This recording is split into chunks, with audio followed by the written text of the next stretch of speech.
오늘 말씀 제목이 빛 대신 예수님입니다. 요한복음 1장 4절을 한번 보여주십시오. 함께 읽겠습니다. 시작. 그 안에 생명이 있었으니 이 생명은 사람들의 빛이라. 여기서 요한복음은 예수님을 소개하는 복음이거든요. 근데 예수님을 소개하는 분인데 다른 복음하고 다르게 예수님은 어떤 분이냐, 영적인 차원에서 말씀하고 있어요. 그 안이라고 하는 것은 예수님 안에 생명이 있었다는 거예요. 어떤 생명? 영원한 생명.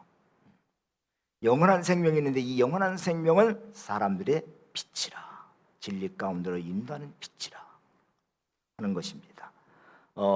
영적인 빛을 말해요. 여기서 말할 때 이 영적인 빛. 빛은 대개 네 종류의 빛을 우리가 생각할 수 있는데, 첫째는 1차원적인 빛은 뭐냐? 촛불의 빛, 모닥불 빛. 이게 사람들이 발견해낸 거죠. 그 다음에 2차원적인 빛은 전기불 같은 거. 이거는 전기불은 어떤 거예요? 사람이 발명해 놓은 거예요. 굉장한 변화가 일어났죠. 이 빛이 발견되면 이게 우리 이렇게 컴컴한 데서도 이렇게 다 환하게 비치고 모든 기계가 돌아가고 작동되는 거, 이 전기불빛의 발명이죠. 그 다음에 또 3차원적인 빛이 무엇입니까? 이 원자력의 빛. 이것 때문에 우주 시대가 가능하게 됐어요. 그 다음에 새 빛만 있는 4차원적인 빛이 있는데 그것이 뭐냐? 영적인 빛입니다. 요한은 죄로 캄캄해진 이 세상과 사람의 마음을 밝히기 위해서 오신 분이 바로 제4차원적인 영적인 빛이 바로 예수님이라고 오늘 소개를 하고 있습니다. 여러분, 비가 자주 내리는 지역, 영국 같은 데 그런 데 보면은 날씨가 흐린 지역, 이런 지역에 있는 사람들은요, 햇볕을 많이 받지 못해서 뭐가 걸려요? 우울증에 걸리는 사람들이 많다는 거예요. 그러니까 우리가 햇볕을 많이 쬐야 되거든요. 그리고 질병도 많이 발생해요. 햇볕이 많지 않으면. 우리도 농사를 지어보면 알지만 햇볕이 일조량이 적었던 해를 보면 어때요? 농작물에 뭐가 생겨요? 도열병이라고 하는 게 막 생겨요. 도열병이 뭐냐면 잎에 막 이게 무늬가 생기면서 이게 말라 죽는 거예요. 잎이 말라 죽는 거. 그리고 많은 병충해가 생깁니다. 햇볕과 관계가 있어요. 세계에서 캘리포니아산 과일을 알아주는 것은 캘리포니아 지역이 그렇다면 미국의 캘리포니아 지역에는 일조량이 많다는 거예요. 그래서 과일도 맛도 좋고 또 과일도 큰 과일이 열리게 된다, 그런 얘기를 들었습니다. 마찬가지로 우리 영혼도 마찬가지예요. 우리 영혼도 건강하려면 빛 대신 주님의 빛을 많이 받아야 돼. 주님과 친밀해야 돼. 주님과 동행하고 주님과 교제해야 됩니다. 그래서 예수님은 모든 사람들에게 생명력을 불어넣어주는 빛이다, 그렇게 소개하고 있어요. 그 다음에 더 놀라운 건 예수님은 창조주다. 창조주. 그래서 구약의 창세기에서는 성부 하나님께서 이 세상을 창조하시고, 물론 예수님도 거기 동참하셨습니다. 같이 성부, 성자, 성령 하나님이 세상을 창조하시고 모든 만물에게 생명을 주셨다고 한다면, 오늘 시작 시대에 창조되신 예수님은 우리에게 영원한 생명을 주시기 위해서, 영원한 생명을 이뤘는데 망가진 우리들을 다시 회복시키고 새 창조하기 위해서 예수님 오셨다는 거예요. 구약의 창조는 우리 죄로 인해서 우리가 타락했는데, 신약의 창조는 그걸 다시 회복시키기 위해서 예수님이 오셨다는 것이죠. 자, 요한복음 1장 1절에 3절을 한번 볼까요? 시작. 태초에 말씀이 계시니라. 이 말씀이 하나님과 함께 계셨으니 이 말씀은 곧 하나님이시니라. 그가 태초에 하나님과 함께 계셨고 만물이 그로 말미암아 지은 바 되었으니 지은 것이 하나도 그가 없이는 된 것이 없느니라. 1장 1절을 다시 보여주세요. 태초에, 이 태초라고 하는 말은 세상이 창조되기 전을 말해요. 세상이 창조되기 전부터 존재하셨던 분, 영원전부터 계신 분, 이분, 이 태초를 말하는 거예요.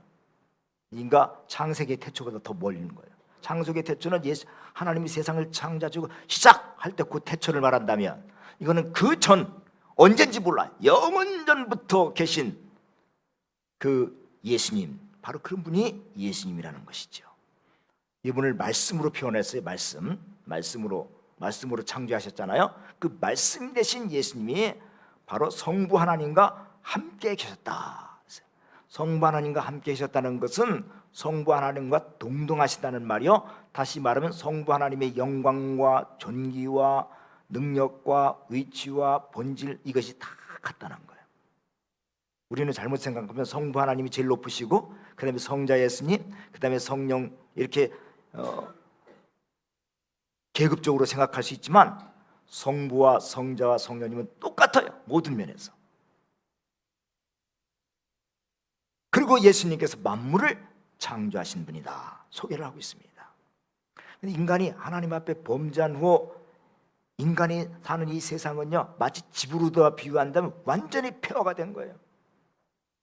폐허가 되고 퇴락됐어요. 그래서 인간이 있는 곳에 뭐가 있어요? 악취가 있어요.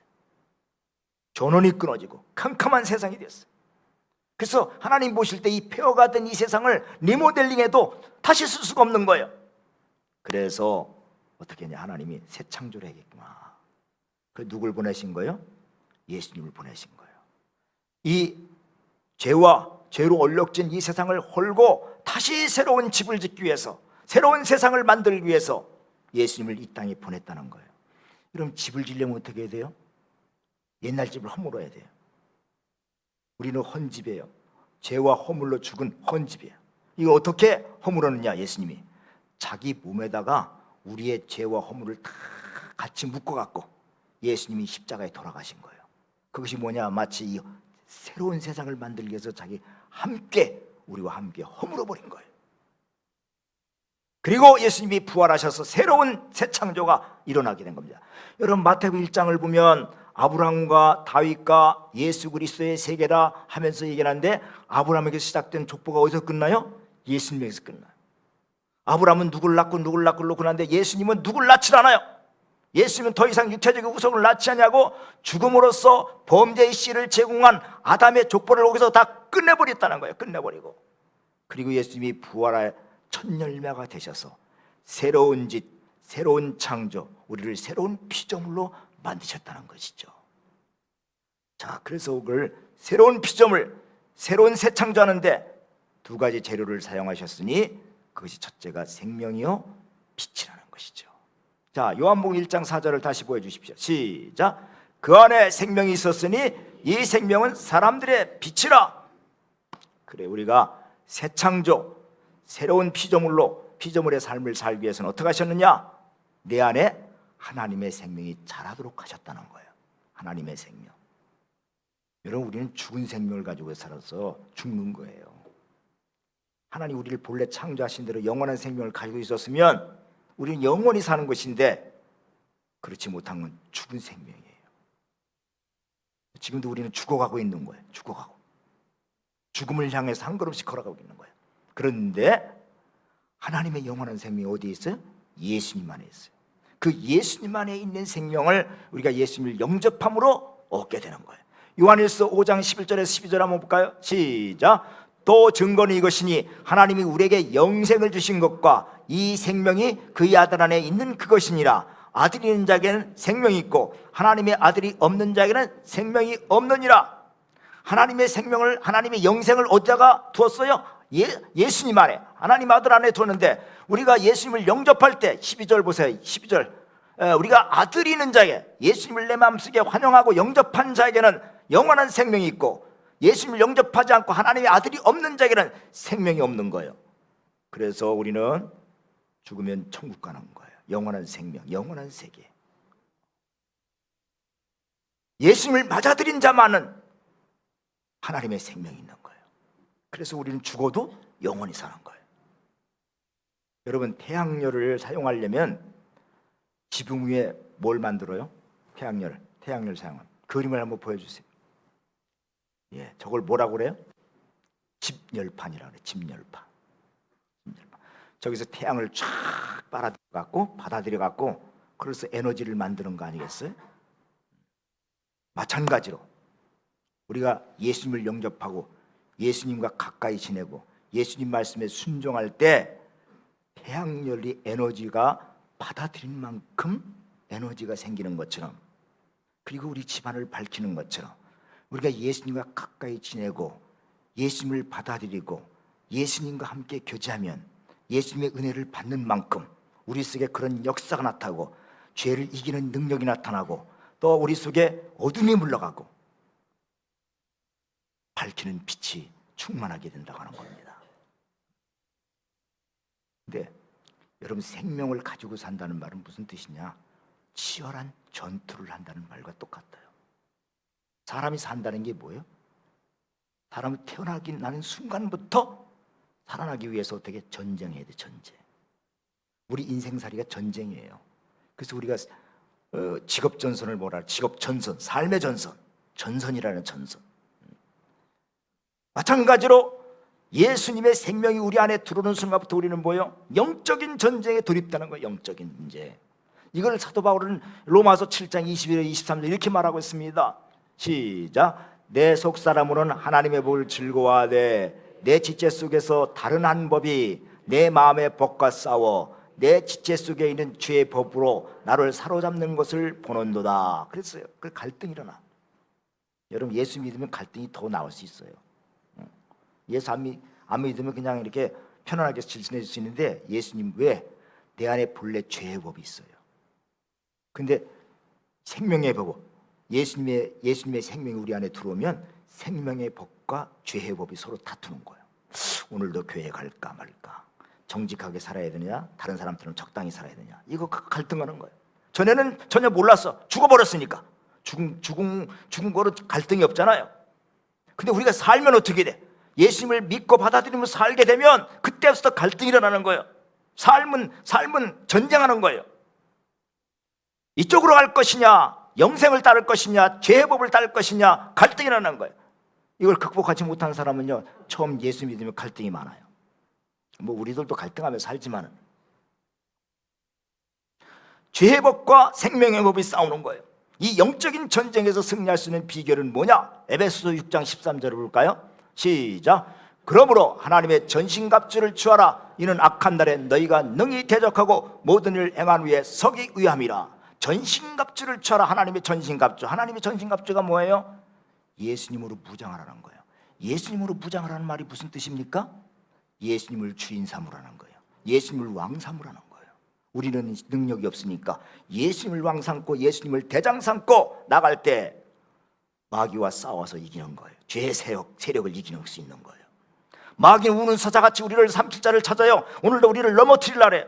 그래서 절망하게 만들고 낙심하게 만들고 쉽게 포기하게 만들고 호시탐탐, 그래서 우리를 자꾸 넘어뜨리려 해. 이런 마귀의 이 계력을 이길 수 있는, 접을 수 있는 그것은 우리가 예수님을 주인 삼고 전적으로 의지할 때 우리가 승리할 수 있는 거예요. 내 의를 의지하지 말고 예수님이 십자가에서 이룬 모든 걸 정복하고 이뤘다는 의를 의지하고, 내 생각을 의지하지 말고 주님의 말씀을 의지하고, 내 능력을 의지하지 말고 주님의 말씀을 의지하는 거예요. 여러분, 우리는 뭐 하나님 앞에 연약합니다 얘기했는데, 연약합니다 거기서 멈추면 안 돼. 연약한 줄 알았으면 예수님을 의지해야지. 내가 연약하고 실패한 줄 알았으면 주님을 의지하고 주님을 따라야죠. 거기까지 나가야 된단 말이죠. 지난번 부흥회 때 박창환 목사님 오셔서 뭐라 하셨어요? 신앙은 멈추면은 그 자리에 머무는 게 아니라 어떻게 해요? 퇴보하는 거라. 멈추면 그거를 그냥 멈췄으면 괜찮은데 퇴보하는 거예요. 이 정순이 성도님이 간증 잘하셨는데, 교회를 자꾸 멀리하면 멀리하게 돼요. 주일날 한 번 빠지면 또 더 멀어져요. 그래서 주님을 가까이 하도록, 주일 예배도 가까이, 수요 예배도 가까이. 우리는요 그렇게 연약해요. 그럼 어떻게 연약한 걸 극복하려면 주님께 가까이 가야 되는 거예요. 가까이. 수요 예배 빠지시는 분들 다 가까이 오세요. 가까이. 집에서 뭐 하세요? 수요일날 직장 다니다 바쁘신 분 어쩔 수 없지만 집에서 뭐 하십니까? 텔레비 보시면 오세요. 20분 기도 생활, 주님을 가까이 해야 돼. 여러분, 헬리콥터가 이렇게 떠 있을 때 가기도 하지만 공중에 이렇게 머물러서 막 있을 때 어떻게, 공중에 서 있을 때 그게 떨어지지 않으면 어떻게 돼? 계속해서 헬리콥터에 프로펠러가 막 돌아가야 돼. 이 프로펠러를 갖다가 전문 용어로는 로터라고 그러는 로터, 이게 계속 돌아가야 돼. 비행기의 날개와 같은 역할을 하는 게 이게 프로펠러거든요. 여러분, 우리의 신앙이 가만히 있어도 살아있으려면 어떻게 하냐? 기도하고 말씀 읽고 헌신하고 봉사하고 전도하고 이 삶이 계속 돌아가야, 이 프로펠러가 계속 들어가야 아래로 안 떨어져요. 다른 사람들이 나를 어떻게 평가하든지 상관없이 나의 신앙의 로터 프로펠러가 쉴 수 없이 돌아갈 때 우리가 신앙에서 마귀와 싸워 승리할 수 있는 거예요. 어떻게 새롭게 됩니까? 새롭게 될 수 있는 비결은 생명 되신 예수님이 내 안에서 풍성하도록 전신갑주를 입고 그분을 의지하고 그분을 신뢰하고 그분을 주인 삼고 치열한 영적 전쟁에서 도전하며 살려고 자꾸 노력을 해야 한다는 거예요. 여러분, 우리가 구원받기 위해서 노력은 하지 말아 해서 소용없지만 신앙생활에 주님하고 가까이 하려고 하는 것을 노력해야 돼. 노력해야 돼. 우리 착각하지 말아야 돼. 우리가 구원받는 건 노력으로 되는 게 아니지만 신앙생활은 노력을 해야 주님과 가까이 가고 주님을 닮게 되고 주님과 교제해야 그로부터 능력을 받고 태양으로부터 에너지를 받듯이 주님으로부터 능력을 받아야 마귀와 싸워서 이기는 거예요. 그렇습니다. 우리는 누리는 삶을 살아야지 맨날 마귀하고 넘어져갖고 쳐갖고 우리는 연약합니다. 탄식만 하고 있는 거 주님이 기뻐하지 않으셔요. 승리하길 원하셔요. 그래서 예수님이 십자가에 돌아가신 거 아니에요. 둘째로, 내가 새로운 창조, 새 창조, 새로운 피조물의 삶을 살려면 빛 대신 주님과 교제하며 살아야 돼요. 그게 신앙의 원리예요. 생명의 빛을 받지도 않고는 살 수도 없고 자랄 수도 없어. 그분을 가까이 하지 않고는, 교제하지 않고는 우리는 살 수가 없습니다. 예수님 그래서 이 캄캄해진 이 세상에 생명의 빛을 주시기 위해서 오신 거예요. 예수님은 생명의 근원일 뿐 아니라 빛의 근원이셔요. 그래서 그분이 우리를 어둠을 물리치고 우리가 생명력을 왕성하게 해야 어둠과 싸워서 이길 수가 있는 겁니다. 그 우리가 주님께 붙어 있어야 돼. 붙어 있는다는 말이 무슨 말이에요? 포도나무 가지가 열매를 맺으려면 포도나무에 붙어 있어야 돼. 그래서 생명력을 공급받죠. 우리가 주님과 이 붙어 있는다는 말은 뭐냐? 주님과 늘 교제하는 삶을 살아야 돼요. 근데 이게 또 쉽지 않잖아요. 뭐 기도 20분 기도하십시다 뭐 여러 번 얘기하지만 여러분 실패하잖아요 자꾸. 근데 여러분 이걸 꼭 아셔야 돼요. 사탄은 내가 주님과 교제하는 걸 어떻게든지 방해하려고 해요. 뭘 통해서? 게으른 습관을 통해서 넘어지도록, 또 나의 죄의 습관을 통해서 넘어지도록 계속 방해 공작을 한다고요. 그걸 이용해요. 주저앉게 만들어요. 그래서 주님과 동행하고 교제하는 시간을 끊임없이 결단하고 도전하고 노력해야 돼요. 주일 성수, 주일 수요 예배, 20분 기도, 큐티, 성경 읽기 매일 나 이렇게 결단하고 또 결단하고 도전하고 이거를 여러분이 멈추지 말아야 돼요. 군대 가면 우리가 군대 가면요 총 있잖아요. 소총. 그거를 분해를 했다가 다시 결합을 하거든요. 청소할 때 분해도 하고 결합하는데 이것도 늘 연습을 해요. 연습. 그래서 그걸 연습해서 그것도 초도 재요. 1분 만에 이걸 분해했다가 다시 결합시키는 거예요. 1분 안에. 적어도 1분 안에. 어떤 사람은 30초 정도, 빠른 사람은 30초 정도에 이게 총을 분해했다가 결합하거든요. 근데 그때는요 순서대로 뭐다 처음에는 그렇게 하지만 이게 쫙 하다 보면요 눈 감고도 할 수 있어요. 눈 감고 생각 않고도 그 정도가 돼야 되는 거예요. 그 정도가. 컴퓨터 자판을 두드리는 사람 계산하면서 하지 않거든요. 기억 치고든 그 다음에 니은 치고 그 다음에 그 다음 쳐야 되겠다. 그거 생각하면 안 돼요. 그럼 틀려. 어떤 사람들은 이제 잘못하는 사람은 요걸 손을 가지고 이렇게 하지만 기억 치고 니은 치고 하지만 사실 숙달된 사람은 어떻게 해요? 계속해서 쫙 치면 보지 않고도 이거 기억 치고 니은 치고가 아니고 갖다 대고 손 치면 그냥 나오는 거예요. 생각하고 연구해서 한 게 아니라 습관화가 되는 거예요. 습관화가 되면 이게 무서운 거예요. 이게 자유를 누리는 거예요. 습관화가 되면 자유를. 여러분 영적인 습관도 습관화가 되면 여유가 있고 행복해요. 당당해요. 힘이 있어요. 왜 주일마다 우리가 와서 하나님 앞에 기도할 때 우리가 맨날 실패했습니다. 그런 고백 물론 우리가 고백하죠. 그리고 온전하게 살지 못했으니까 고백해야 되지만 사실 주일마다 우리가 왜 그런 연약한 고백이 그게 실제 고백이거든요. 왜 그렇습니까? 우리가 평상시 그렇게 못 살기 때문에 주님과 가까이 하지 못하니까 우리가 주님과 가까이 하고 그리고 주님의 말씀대로만 살면은 아마 기도할 시간에 기도도 당당하게 하실 거예요. 우리가 이렇게 주님 앞에 당당하게 살기를 주님 원하셔요. 근데 우리가 이 당당하려면 주님 앞에 나올 때 분명히 잊지 말아야 될 확신이 있어요. 그게 요한복음 1장 4절에서 5절인데 5절만 보여주세요. 5절. 다 같이 나왔으니까 한번 같이 읽겠습니다. 시작. 그 안에 생명이 있었으니 이 생명은 사람들의 빛이라. 빛이 어둠을 비치되 어둠이 깨닫지 못하더라. 요 밑에 제일 밑에 어둠이 깨닫지 못하더라. 여러분 성경을 보시면 그 깨닫지 못한다는 말에 뭐가 써요? 2번이라고 써 있고 밑에 관주에 이기지 못하더라 그렇게 써 있어요. 성경들을 안 갖고 다니시는 모양이신데 갖고 다니시면 딱 보세요. 요즘 좋은 성경은 다 있어요. 깨닫지 이기지 못하더라. 성경 읽을 때 이런 것도 잘 보셔야 돼요. 깨닫지 못한다는 이해하지 못한다는 말이 아니라 이기지 못한다. 그 말이 무슨 말입니까? 어둠은 마귀의 권세, 죄의 권세는 결코 빛을 이기지 못한다. 예수님의 권세를 이기지 못한다 하는 거예요. 우리가 주님 앞에 나올 때 기도할 때마다 늘 확신을 가져야 될 게 뭐냐? 빛은 어둠은 빛을 이기지 못한다. 이거를 늘 가지고 있어요. 확신을 가지고 있어야 돼요. 우리가 예수를 믿으면 한 번에 어둠이 싹 사라지는 게 아니에요.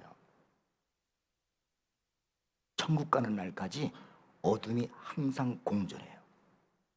여러분 지금도 마찬가지죠. 이 빛이 있으면 항상 뭐가 생겨요? 그림자가 생겨.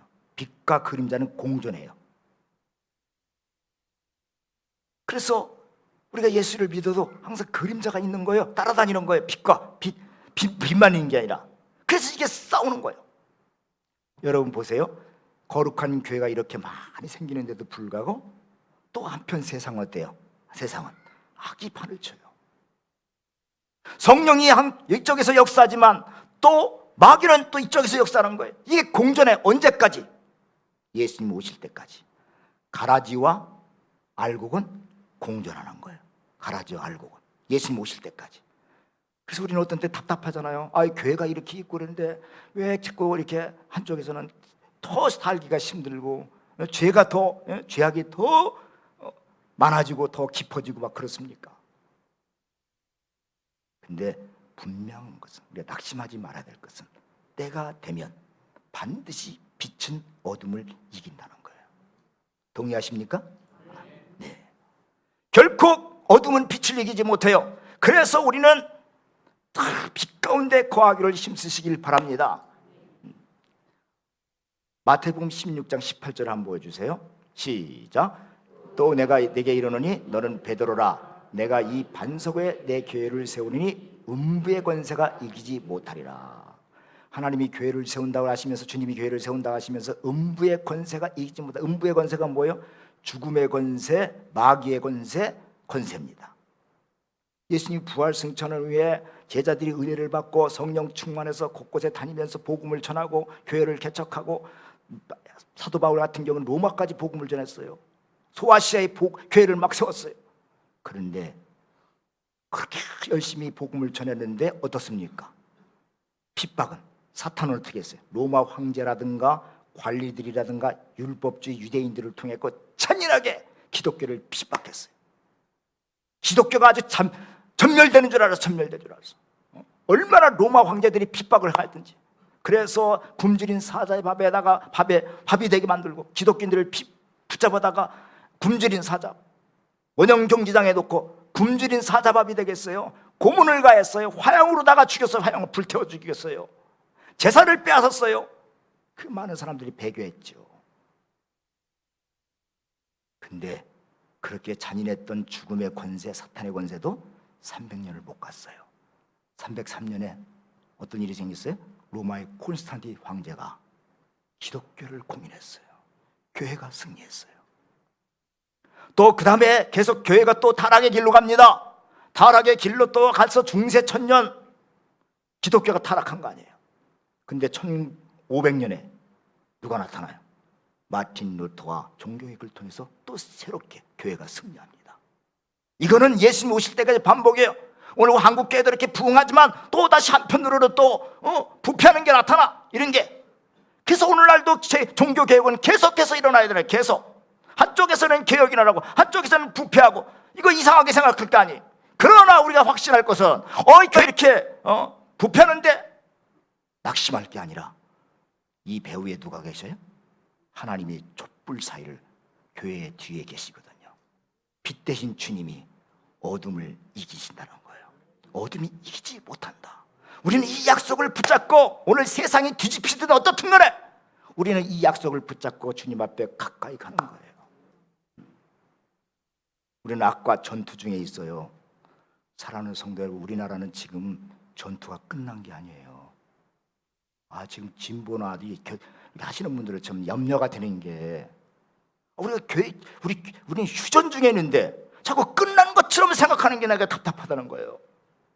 우리나라는 지금 전쟁 중에 있어요. 전쟁 중에. 그래서 경계를 해야 돼. 경계를. 북한을 경계해야 돼요.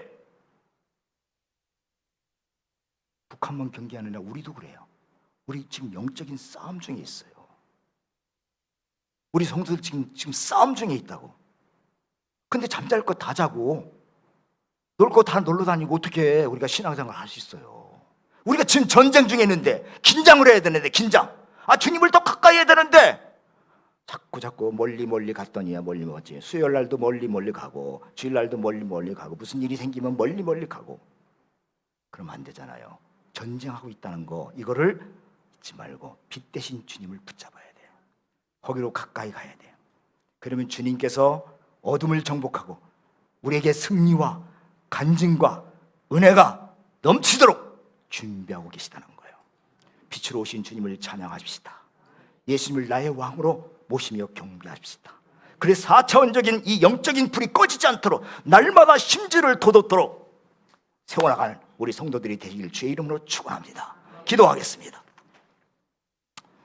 하나님 아버지 감사합니다. 어둠을 이기시고 승리하도록 우리 안에 생명 되신 예수님, 빛 되신 예수님을 보내주시고 그분과 함께 교제하며 살게 하시니 감사합니다. 아버지, 우리는 연약합니다. 성령 충만의 은혜를 부어 주시옵소서. 우리의 눈을 열어서 주님이 가신 길을 보게 하시고 뒤따르게 하여 주시옵소서. 이 시간에 주 앞에 귀한 예물을 드린 사랑하는 성도들 기억하시고 성도들의 형편을 살피셔서 필요한 것들을 채워 주시옵소서. 주님과 교제하는 삶을 통해서 만족과 기쁨을 주시고 일주일 동안 또 기쁨으로 주님과 동행하도록 매일매일 매순간 주님과 함께 동행하는 시간이 되게 하여 주옵소서. 예수님의 이름으로 기도드리옵나이다. 아멘.